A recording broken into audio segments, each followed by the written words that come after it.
Date. My best friend came to me the day before my wedding, showing me photos of my fiancé and him in my bedroom, saying, "This is us tonight, while you were away. She was never yours," he smirked. I didn't react. But this morning, he woke up to find his life in ruins. What happened next will leave you speechless. The electronic mechanism clicked, ironically. Keon had slipped me a master key card earlier in the month, citing wedding emergencies, just in case something went wrong with the guest rooms. He had said it would be useful. I fished it out of my pocket, slid it into the slot, and after a moment, the tiny LED turned green. The handle unlocked with a soft click. They gave me the weapon for their own undoing, I thought. My stomach lurched. I slipped inside soundlessly. The lights in the room glowed dim, soft shadows flickering on the walls. I heard a quiet, intimate murmur, and my blood started boiling. There, on the king-sized bed, Holly was entangled with Keelan, bare-skinned, her hair in disarray. She was lying sideways across the plush bedding, and Keelan was leaning over her. They were in the midst of a hushed conversation, something I didn't quite catch, but her giggle was enough. That was all I needed to see. My fury surged so violently that I instinctively curled my hands into fists. I wanted to hurl curses, to rip Keelan off the bed, and beat him senseless for daring to do this. But some calm corner of my mind said, "Stop. Show them no reaction, take the proof." I recalled how the wedding was happening in less than 12 hours.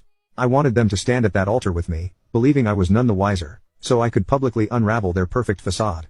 Let them think they got away with it. With shaking hands, I raised my phone, switched it to video mode, and zoomed in. My thumb hovered above the record button. Yes, I told myself, you want them to see exactly what you caught later.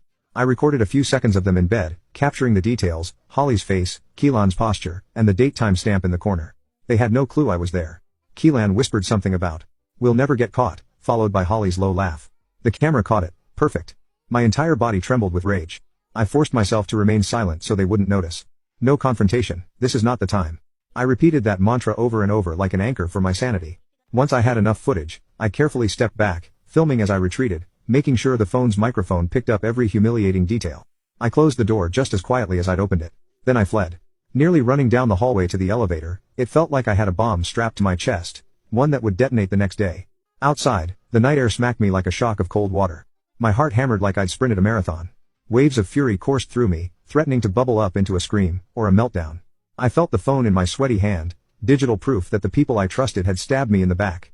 I took a few minutes to calm down, forced my breathing into a steadier rhythm, then climbed into my car, and drove aimlessly, until I found a 24-hour diner. There, in a shabby booth, I reviewed the footage in private. It left no doubt. That was when the seeds of a savage plan took root. If they wanted to humiliate me, they'd done a fine job. But I wouldn't be the only one humiliated tomorrow. I didn't sleep that night. By 5 a.m., I had downed 3 cups of coffee, scribbled notes for my wedding presentation, and mentally rehearsed how to manipulate the schedule so that I'd have control of the microphone and projector. Our venue provided top-of-the-line AV